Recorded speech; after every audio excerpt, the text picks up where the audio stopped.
You've been there. That private stage, sealed off by steam and the sound of running water, where you are, without question, a genius. I'm talking about that moment, whether it's 7 a.m. or 11 p.m., the moment you finally win the argument. You know exactly what I mean. The one where you have the perfect comeback for your boss, where you finally put that relative in their place with flawless logic, where you rewrite the ending of your breakup, and this time, you come out on top. In there, under the hot water, you're eloquent, you're composed, you're brilliant, and the victory is delicious. But what if that imaginary victory is costing you something far greater in real life? What if that feeling of power is exactly why you feel so powerless the moment you step out of the bathroom? This is the episode where we find out why you argue with ghosts.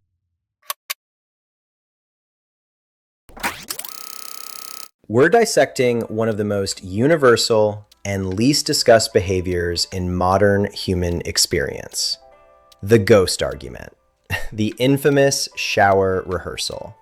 We all do it. I do it, you do it. A psychologist would call it rumination or conflict processing. Technically, not wrong. But those clinical terms don't capture the intensity of the thing. They don't explain why we physically gesticulate at a wet tile wall. They don't explain why our heart rate spikes as if the fight were happening live, right now. This isn't a quirk. It's a survival tool that modern life has completely hijacked. And what feels like smart preparation hides a mechanism that's going to surprise you. But we'll get there. To understand why we argue with nobody, we need to go back to a time when making a social mistake didn't just mean embarrassment. It meant being left behind by the tribe, and probably becoming dinner. Our brain is, at its core, a prediction machine. It hates surprises. Surprises, in evolutionary terms, used to be fatal. So humanity developed an extraordinary ability: simulation, mental rehearsal. The Stoic philosophers had something similar: premeditatio malorum, the premeditation of evils. But their version had a different aim. The idea was to contemplate the worst possible scenario, not to defeat it, but to accept it. It was an exercise in detachment, not control. Our shower does the exact opposite. We don't contemplate the worst scenario, we rewrite it until we win. When we step into the shower, a space of perfect sensory isolation, no screens, no distractions, the brain enters maintenance mode. And the first thing it does is run the threat simulation software. But here's the problem. Our primitive brain, the amygdala, cannot tell the difference between a lion is about to attack me and my boss sent an email that just says, "We need to talk." For our limbic system, the threat of social exclusion or public humiliation triggers the same panic alarms as a physical threat of death.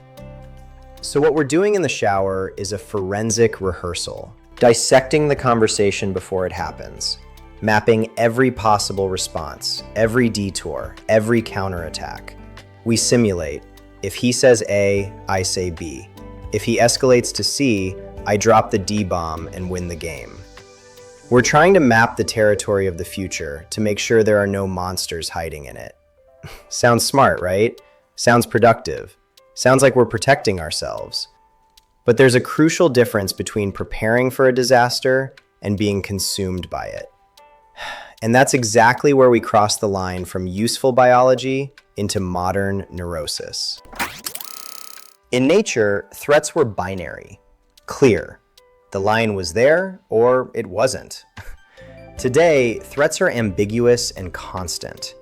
That passive-aggressive comment in the family group chat that nobody replied to, the prolonged silence from a friend after you sent a vulnerable message, tomorrow's performance review. These are low-resolution threats, vague. And if there's one thing the brain despises, it's the vague. The brain fills the vague with the worst possible scenario. This is where rehearsal becomes obsession. We're no longer practicing to survive. We're practicing to control the uncontrollable. Watch what happens in those shower arguments.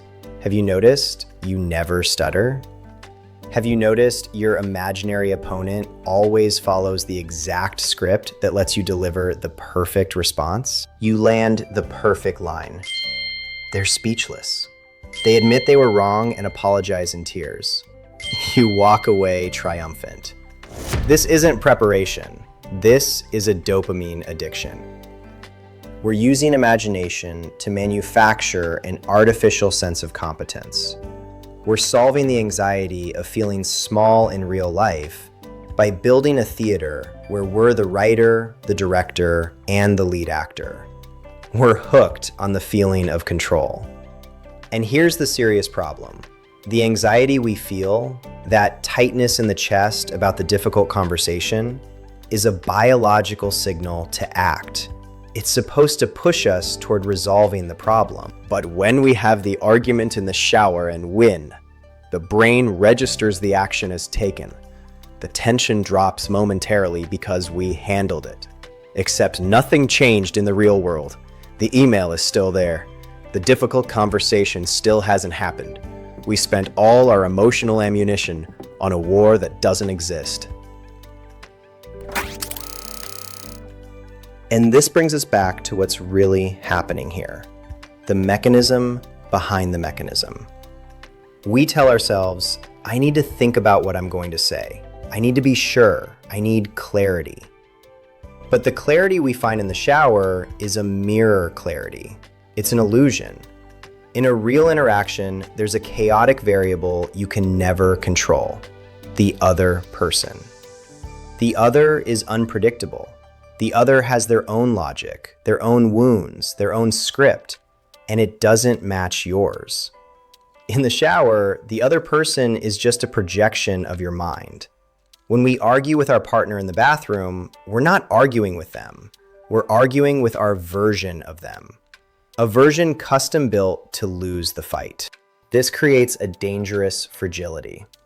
Because what happens when we finally have the real conversation and the other person says something that wasn't in our mental script? We freeze. Panic sets in. The brain screams, "This wasn't in the rehearsal." We trained so hard for a scenario where we won, we became unable to navigate reality, where nobody truly wins. The clarity trap made us rigid. We show up to the conversation armed with rehearsed paragraphs and killer lines, but with zero capacity for actual listening. We're not there to talk, we're there to perform our play. And when the other person refuses to follow the lines we wrote for them, the illusion of control collapses. The obsessive pursuit of certainty and the isolation of our own mind left us less equipped for real connection. And the most absurd part of all of this, while I've been explaining this mechanism for the last 10 minutes, there's a good chance part of your brain is already rehearsing. Not the shower argument, something new. Maybe how you'll bring up this video in a conversation tomorrow. Maybe the version where you explain this concept to someone and they're impressed by how sharp you sound. You're doing it again, right now, with me. And I'm not going to tell you to stop. I'm not going to give you a step, a technique, next time you're in the shower, try this. Because if I did, your brain would rehearse the technique in tomorrow's shower, and we'd be right back at the start. What I did here was show you the machine running. That's it. Now you know the name of what's happening, and you know that the clarity you feel in there, that delicious sensation of having the perfect answer, is the mechanism, not the solution. What you do with that is the part that happens outside the shower. The solution lives in what you decide to do after the water is off, outside the shower, in the part where there are no perfect lines, and you can actually be misunderstood. And if you think the shower is the only stage your brain built for you, wait until you're lying in the dark, trying to sleep, and the arguments start again. with no water to drown them out. See you in the next one.